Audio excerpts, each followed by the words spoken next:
Congressional leaders this afternoon met with President Biden at the White House to discuss funding for a variety of issues, including Ukraine, Israel, Taiwan, and of course, the southern border. Senators are now in the final phase of reaching a deal on border reform, a requirement from Republicans to address other areas of spending. But Republicans in the House and Senate don't seem to be on the same page. NTD's Melina Wisecup will join us now from Capitol Hill. So, Melina, great to see you. Tell us, where is the disconnect here? Well, Steve, the disagreements between House and Senate Republicans are fundamental. House Republicans are really pushing the need for returning to Trump-era policies like Remain in Mexico, raising the credible fear standard for asylum claims, reforming the parole authority policies. All of these are elements they say are what's needed in order to sufficiently secure the border, while Senate Leader Mitch McConnell this afternoon said that they need to make compromises, and essentially he says that it's now or never. Listen to this. If we had a 100% Republican government, President, House, Senate, we probably would not be able to get a single Democratic vote to pass what Senator Langford and the administration are trying to get together on. So this is a unique opportunity to accomplish something. There's a lot of, I think, thoughtful and deliberate discussion and debate that's gone into this. It's a complex issue.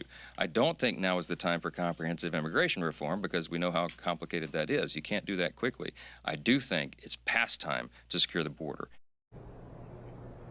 Now, just moments ago, right before we got on air, those congressional leaders just left that White House meeting with President Biden. They described it as a positive meeting, and Speaker Johnson, of course, reiterated what we mentioned earlier about what he says the need for securing the border actually looks like for him. That is, returning to those Trump-era policies that we mentioned at the beginning. But he did express some openness to an urgency for passing Ukraine aid and said that they wouldn't settle for the status quo, but he wouldn't go much beyond what that means. Now, Senate Democrats, of course, are of the opinion that Republicans shouldn't be making this foreign aid dependent on making changes at the border because they say this is one of the most politicized and complicated issues for Congress to take up. As of right now, senators who are negotiating this border and foreign aid deal have not yet released legislative text for this deal or even a framework for that matter. Well, Melina, perhaps a good sign that everybody is meeting and communicating. What do you think we can ultimately expect so that we can, see a concrete deal from the Senate? Do you see anything happening anytime soon? Well, Senate leaders this afternoon expressed optimism for just that. Senate Minority Leader Mitch McConnell said that he believes they could release that text or a framework for the deal at some point next week. Senate Leader Chuck Schumer would not commit to a specific deadline, but he also expressed optimism. But remember, even if the Senate negotiators find an agreement, they're able to pass that agreement through the Senate, the House right now is a wild card, and that's really what we need to be looking out for at this point. Steve? NTD's Melina Wisecup reporting live from Capitol Hill. Thank you, Melina. And as lawmakers meet with President Biden for budget talks today, the House is investigating the administration's border policy. NTD's Ariane Pazdar has more from a congressional hearing. The Biden administration is doing what it does best, asking taxpayers for more money. But more money isn't going to solve much on the border because what we are seeing isn't a money problem. It's a policy problem. It's a problem of not enforcing U.S. immigration law. No amount of money can fix bad policy. A witness at Wednesday's House Oversight Committee hearing said the most needed policy changes are expedited removals and detaining individuals waiting for their court dates instead of releasing them into the country. Democrats, meanwhile, said if immigrants were allowed to work, it would actually benefit the U.S. economy. We actually have to make it easier for these individuals to participate in our economy, get a job, support themselves, and live the American dream. Meanwhile, Texas is facing a deadline tonight to hand Shelby Park back to Homeland Security. Last week, Texas National Guard took control over the border park. And shortly after, 3 immigrants tragically drowned in the Rio Grande close to the park. After the drowning, Homeland Security sent a letter saying Texas has to hand the park back by January 18th. Otherwise, Homeland Security will consider all other options available to restore Border Patrol's access to the border. However, a Monday court filing confirmed that the National Guard wasn't actually alerted of the drownings in time to save the immigrants. And lastly, New York Governor Kathy Hochul wants to add about $2.4 billion in aid to deal with New York City's illegal immigration crisis. That would bring the state's support for the Big Apple to $4.3 billion. Ariane Pastar, NTD News. The federal government and the state of Texas are now at an impasse over securing the border. And Mexican President Obrador is making stringent demands of the Biden administration in exchange for help in slowing down the flow of illegal immigration. Here to analyze the latest news from the border is Greg Sindelar, CEO of the Texas Public Policy Foundation. Greg Sindelar, thank you so much for joining. Happy to be here. Thanks for having me.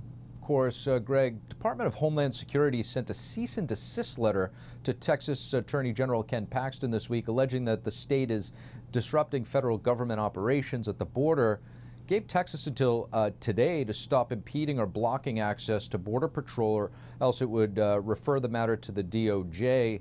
This is after a migrant woman and 2 children drowned in the Rio Grande trying to cross. Now, with the Homeland Security Secretary Alejandro Mayorkas facing a House Homeland Security Committee's second impeachment hearing, what do you make of the timing and the move ahead of tomorrow's impeachment hearing? Yeah, well, I think it's all a distraction ahead of that, because it's been clear since Joe Biden has taken office as president that this administration has zero desire to actually fulfill its duties along the border. And it's left Texas in the position where we've had to pick up the pieces. And so the governor and the legislature has been doing all that it can to stem the tide of the flow from our southern border. But the federal government has done little to actually help us out. And now that they want to accuse Texas of impeding their efforts, I think is laughable. Greg, what does Texas state law say about protecting its borders, and how does it conflict with federal immigration law? Traditionally, most border security immigration laws are done via the federal government, but the state does have the power to protect itself from an invasion. And when you see the cartel activity that's happening at our southern border, the trafficking of humans and narcotics through not only our ports of entry, but obviously illegally across the river, then I think Texas has every right to protect itself and its citizens. We have passed laws here that have made it a state felony for illegal entry into the state. And, you know, the DOJ has already indicated that they want to take Texas to task for that. We put up buoys in the river to ensure that people had to go the legal way through the ports of entry. And the Biden administration has sided with the Mexican government on that and tried to force us to take those down. They've cut the razor wire we've put up to ensure that people go again the legal way through the ports of entry. And so, you know, Texas is continuing to do everything it can and will continue to do that. But the Biden administration has not been helpful at all.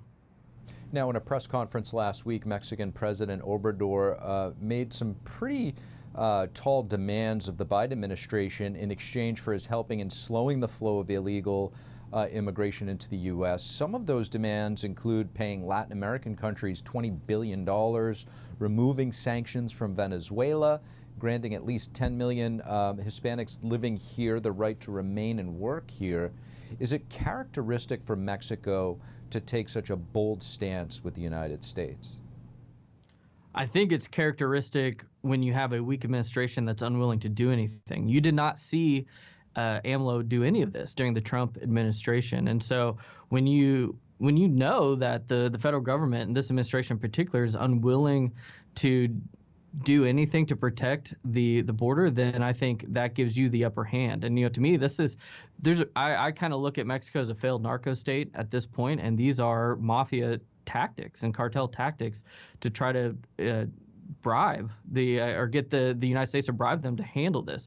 But the United States, you know, the thing we have to remember is there's been no federal laws that have changed from the Trump administration to the Biden administration. And so we could fix this tomorrow if we wanted to get serious about this in D.C. And unfortunately, we won't. And Mexico is trying to take advantage of that. Is there anything, to your point, that the Biden administration can do to stop this flow, especially, you know, in an election year? Democrats are now speaking out to help his re-election campaign.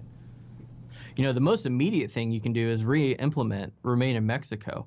And, you know, that was the thing that absolutely stop the flow, because the asylum laws and the backlog that we have create a overwhelming amount of folks in our system. But if you force them to go back to the last country of safe harbor, which would be Mexico, and remain there until we adjudicate their claims, then that would ensure that they are not then dispersing throughout the country and we're losing track of them. Greg Sindelar, really appreciate you joining us. Thank you. Anytime. Thank you so much. Thank you for watching the Capitol Report. If you want to see our full broadcast, check us out at epochtv.com.